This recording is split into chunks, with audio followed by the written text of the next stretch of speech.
The year is 2183, and humanity has gone into the final frontier. Space has expanded.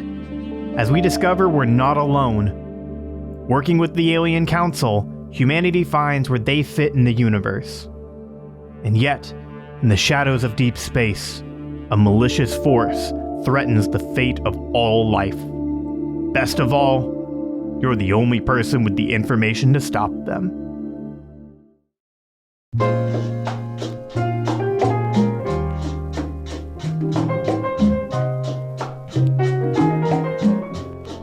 Hi there, I'm Scott D. Forsyth, professional voice actor and pop culture enthusiast.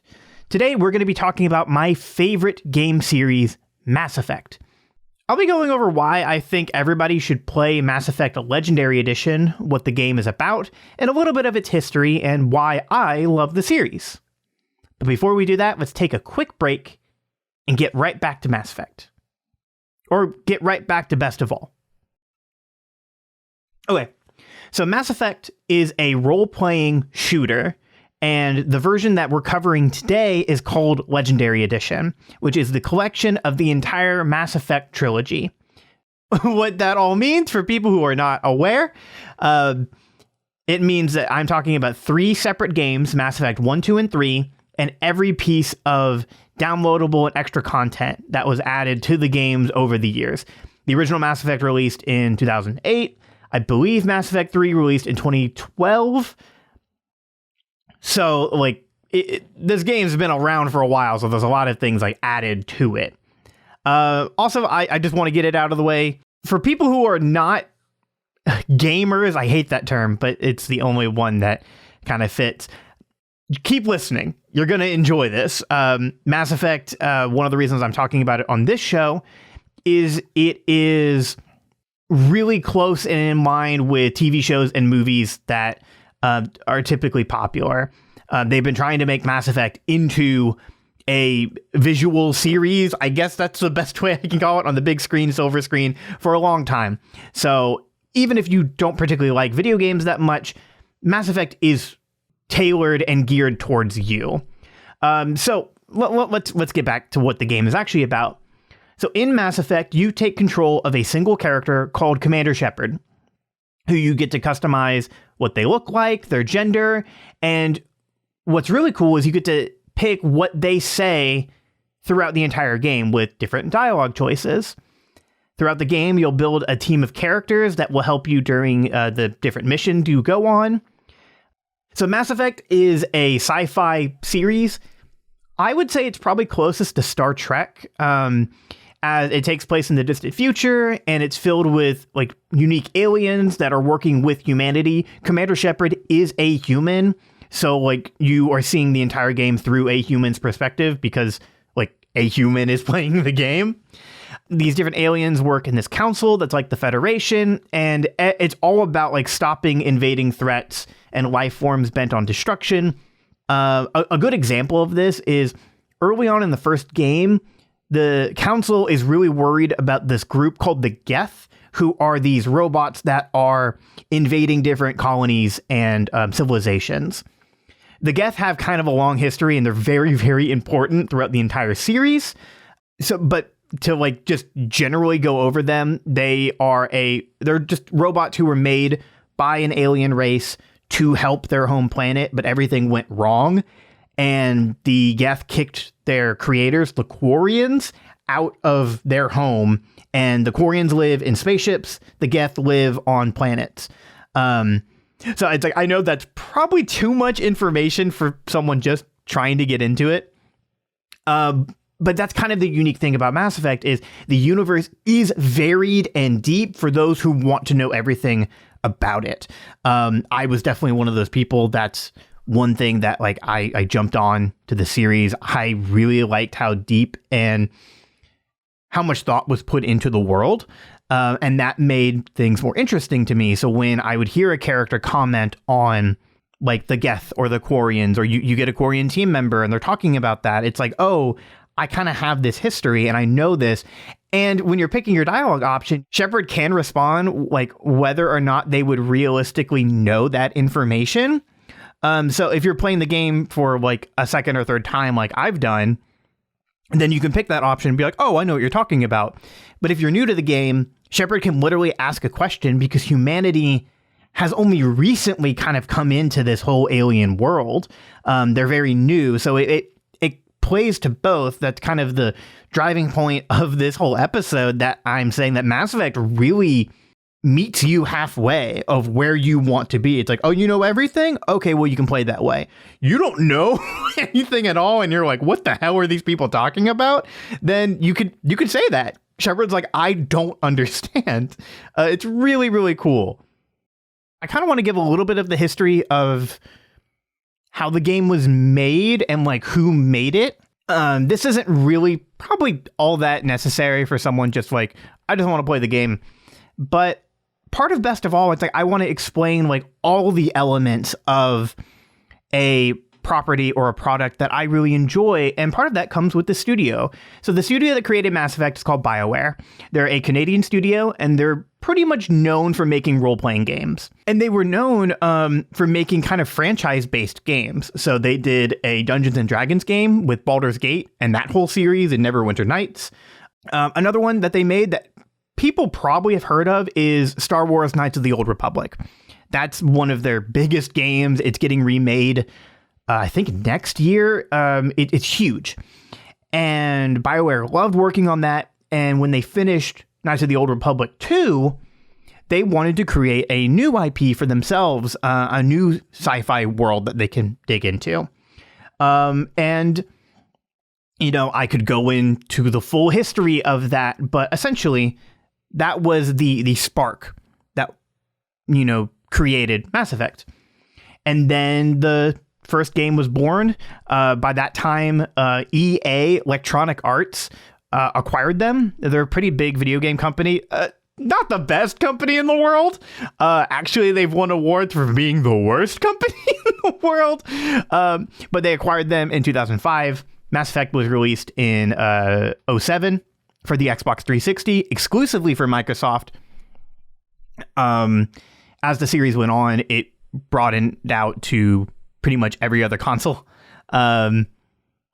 But yeah, so that's kind of what started it. This company that really focused on narrative-driven games and creating characters and worlds that was very tailored and made the player feel like a personal person in the game. Obviously, BioWare makes fun games to play, but everybody walks away like going, oh, well, my character did this, and did your character survive, and what was your relationship like with this character? It's like that's always been a driving force of BioWare, and then going into nowadays, like that's what they're known for. The other series that many of you have probably heard of is Dragon Age. I will cover Dragon Age on Best of All eventually, but Mass Effect came first. So I've been talking about Mass Effect Legendary Edition as a trilogy, but let me dive in a little bit deeper on the 3 games specifically. I love the series and I recommend it to my friends all the time. And I've kind of come up with the best way to explain why the 3 games work so well together and why they're so different. Sounds a little confusing. Bear with me. You'll get it as I continue to explain. So Mass Effect 1, to me, is like a solid book. Like a really, really good sci-fi novel. Or just a really good video game. It's pretty basic, as it's a very hero's journey style game. Commander Shepard needs to stop this rogue space cop named Saren. That's it. Like, that is the premise of the game. Every mission that you're on is relatively linear. You could do missions out of order, but every road is another clue into the bigger mystery on how to catch Saren. It's great. For a long time, it was my least favorite of the 3. I thought that it was a little bit too old by today's video game standards, but what Legendary Edition does, it makes the game a little bit tighter and a little bit less, I don't know, archaic. Like, there's a difference when you play Mario, the original Super Mario Brothers, which I know everybody's played, and then you play like the latest Mario game where Mario's running around in 3D and jumping around. Like, there's a big jump. Between Mass Effect 1 and 2, that happened, not to that drastic extent, but like Mass Effect 2 is so much more fun to play than Mass Effect 1. With Mass Effect Legendary Edition, the game I'm recommending today, they made it more like the newer games. Mass Effect 2 plays so much like a TV series.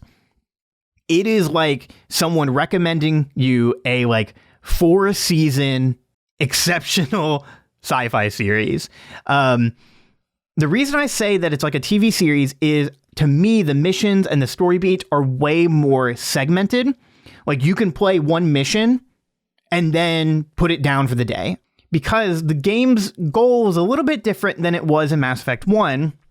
It is way more character focused. So Shepard and their crew are trying to build a bigger team to create like a Suicide Squad, so that you get to go and defeat this kind of new enemy that is tied to the main bad guys of the series. But it is basically, you get a list of people that your new employer says, like, go look for them, and that is your missions. It is based off of who you're recruiting, how much they like you, and kind of the little side stuff that gets tied along the way as the game goes on. And some of these characters realize, oh, I might die on this mission and I might never come back. They have kind of these personal goals where they say, like, okay, if you go let me, I don't know, meet my dad, and see him for the last time, like, I am ride or die with you on this mission. I have like these final requests.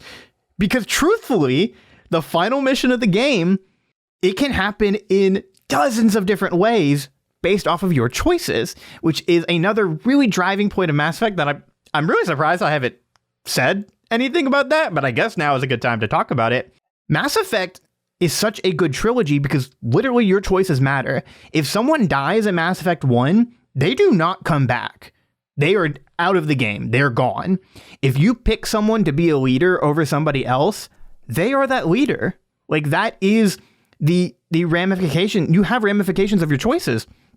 There's a very big one where in Mass Effect 1 that can completely change who the leaders of the free world are. And Mass Effect 2 is the one that plays with that the most, because if you piss somebody off in Mass Effect 2, and they're like, screw you, I don't like you, Commander Shepard, and then you go into the final mission, they're the first ones on the chopping block, not because Shepard's going to kill them. It's just because, like, they're not going to listen to you. So if you say, like, hey, we need to move this way, they'll go, no, I'll go this way, and they'll get shot and they'll be dead. And the more people that die in the final mission, it makes the mission harder.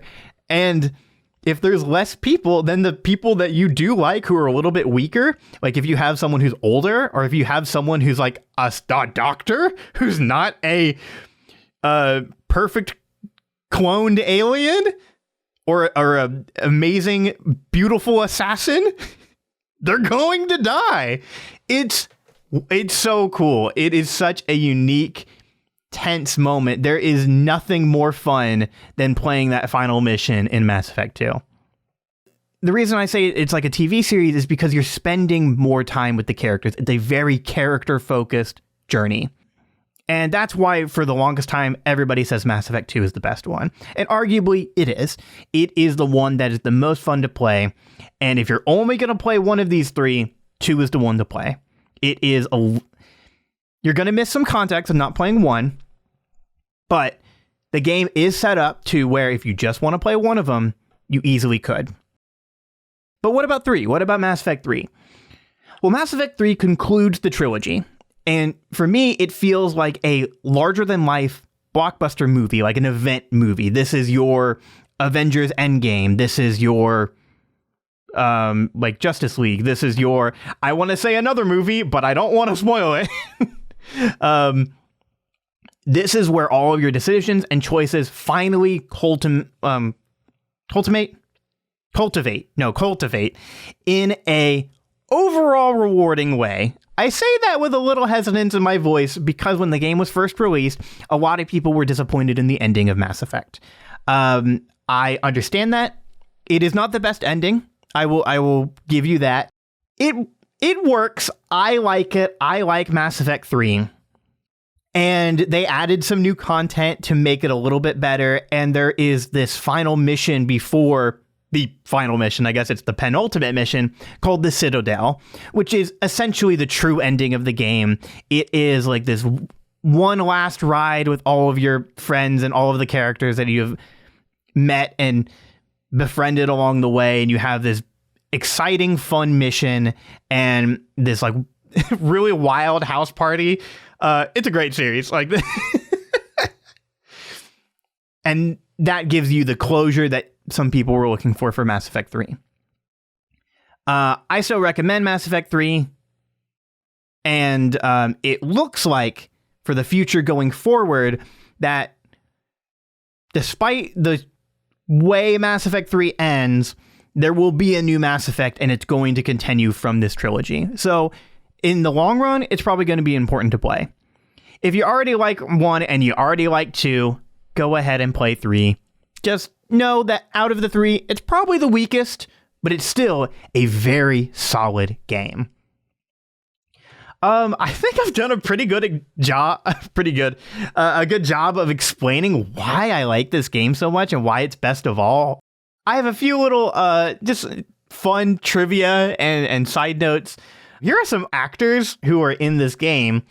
You have Keith David, who most people would know probably from The Thing and Rick and Morty. He's this character named Admiral Anderson. He's like your surrogate father figure throughout the whole series. He's incredible. I love Anderson. You have Seth Green, who is Chris Griffin on Family Guy and the creator of Robot Chicken. He is your pilot. He is Flight Lieutenant Jeff Moreau, or he goes by Joker. Then I mentioned you have this employer in Mass Effect 2. That's Martin Sheen from, the famous actor Martin Sheen from Apocalypse Now and Amazing Spider-Man. He plays Uncle Ben in those series. That might be where some of the younger viewers would know him from. And then you have Yvonne Stravinsky as Miranda, who is the Elusive Man's right-hand man. She's basically like your number 2 in Mass Effect 2. She's pretty cool. She's a very interesting character. And Yvonne Stravinsky, she's best known from Chuck and The Handmaid's Tale. So those are like 4 pretty high-profile actors. But that is not to diminish. That is not to diminish the incredible voice talent in this game. So Commander Shepard is played by Mark Meer and Jennifer Hale, 2 of my favorite actors, along a whole list of other people that I could go into. Garrus Vakarian, who is like one of the coolest characters and one of your constant companions through all the games. Brandon Keener does an incredible job. If they do make it live action, I really want Brandon Keener to reprise his role. I can't imagine anybody else playing Garrus. Another great voice actress is Kimberly Brooks as Ashley Williams. Ashley's not a character I particularly like, but Kimberly Brooks is a wonderful voice talent who does a lot of cartoons. Probably most recently people would know her from is Steven Universe. She plays Jasper in that series. But there's a dozen other actors who are so good. And when they're sharing the screen, the virtual screen, with these high profile actors, they do such a wonderful job. The direction, the writing in Mass Effect, what they could accomplish with Mass Effect in its acting and direction is incredible. It is a very, very engaging game. And that is all credit to the actors, the writers, and the directors. It is exceptional. That's part of like my favorite part of the game. But going into the more like gameplay aspect of it, it's fun. I really enjoy the gameplay of Mass Effect. I like what's called third-person shooters, where you're shooting at enemies, running into cover, and then using different weapons or abilities. That's kind of the type of game that you would expect. Uncharted, Gears of War, these are different games that I hope people have played. When you start out, Commander Shepard is a commander. Clearly, they have a big military history. But then as you're upgrading with your different classes and your different abilities, you do feel like you progress and become the true legendary hero everybody is saying that you are. legendary or revered. I should say that there's a morality system in this game where you can be kind of good or bad, but that's very arbitrary. What they call it is Paragon and Renegade, where Paragon's kind of more nobler, where like you will talk down a hostage situation. If like a bad guy has someone held hostage, it's like you will use kind of empathy. Renegade, you're kind of more badass, but you're also a little bit more reckless. So some people can be scared of you, where it's like, instead of talking them down using empathy, you can use intimidation. There's one Renegade scene, I believe, where Shepard, like in the hostage situation, shoots the hostage in the leg. Shepard's just like, what? I don't care. And the person's like, oh my God. And they just like hand themselves over because they're really freaked out. Again, it's playing how you want to play. And so if you do start doing these renegade badass things, you're not seen as evil, typically. I'm surprised I haven't even said this as I've gone on. But so this is my mom's favorite video game series. So I've always enjoyed it. And when I was at a time when she kind of needed something like fun and enjoyable in her life, I sat down and I played through all three of them with her. So there would be times where she was playing the game like with the controller, and there'd be times where I was playing and she would make the dialogue choices. And we have a constant joke where in the second game you have an option. It's a renegade option, where Shepard is interrogating somebody. They don't have the information, and you can just throw them out a window. That's what my mom did, because she's like, I don't get rid of him. I don't want him anymore. He serves no purpose to me. And that was just so out of character for my mom.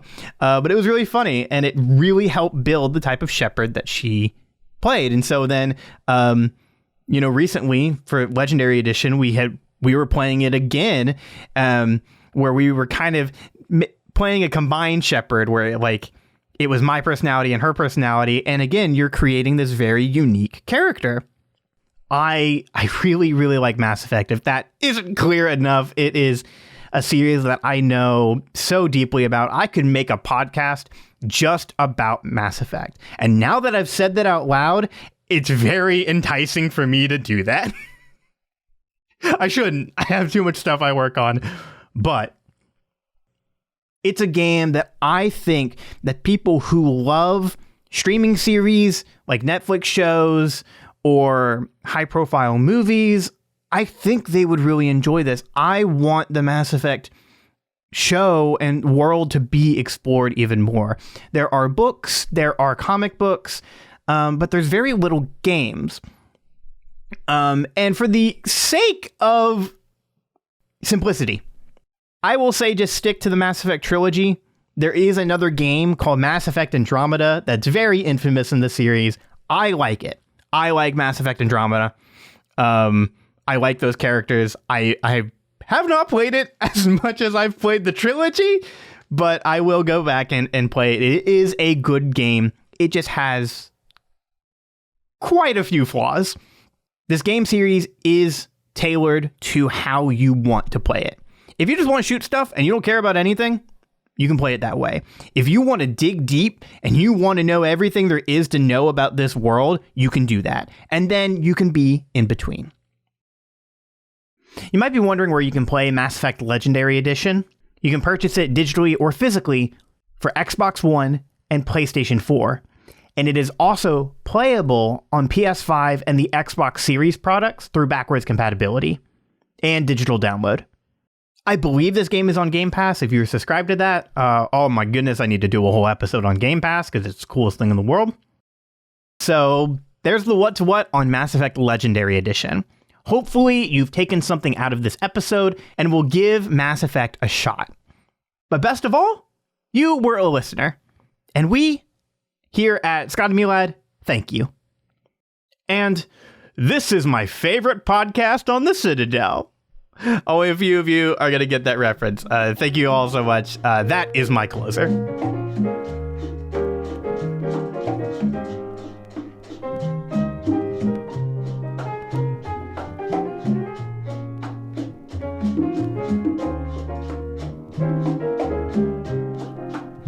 Best of All was hosted and produced by Scott D. Forsyth, using the song Mia by Rolando Puchades from the album Canta as our intro and outro theme.